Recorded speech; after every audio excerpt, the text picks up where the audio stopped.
Personality tests are widely used in the workplace, from hiring decisions to team development.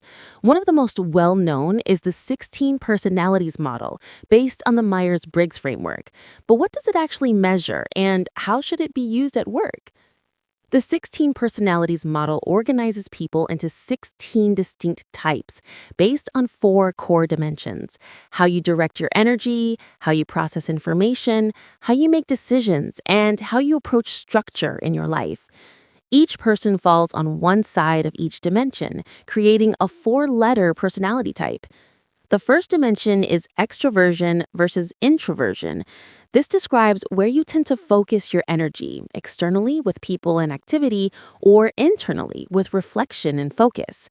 The second is sensing versus intuition. This reflects how you process information, whether you focus on concrete details or patterns and possibilities. Third is thinking versus feeling. This describes how you make decisions based more on objective logic or personal values and impact on others.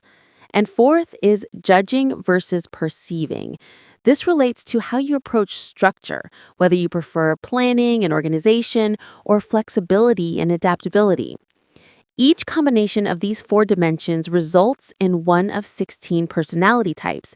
For example, an ESTJ, an INFP, or an ENTP.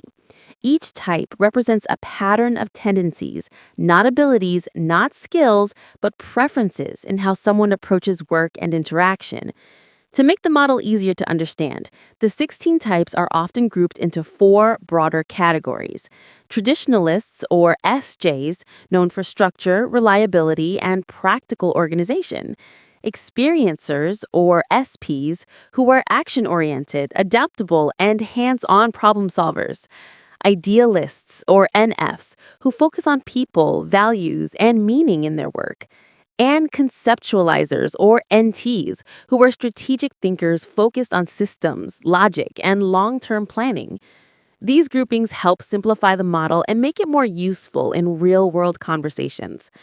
In a workplace setting, the 16 personalities model can be useful for improving communication between different working styles, helping managers better understand their teams, and giving individuals more self-awareness about how they operate. It provides a shared language for discussing differences that might otherwise cause friction. But it's important to use this model carefully. It does not predict job performance. It does not measure skills or experience, and it should not be used as a pass-or-fail filter in hiring. Like all models, it simplifies reality and works best when used with that understanding. The most effective approach is to use it as one piece of a larger picture. At Talent Insights, we combine 16 personalities with frameworks like DISC and Holland Code, so decisions are based on multiple perspectives, not just one. Used correctly, Personality Insights can improve how you hire, communicate, and lead. If you want to explore all 16 personality types in more detail, the full series is linked below.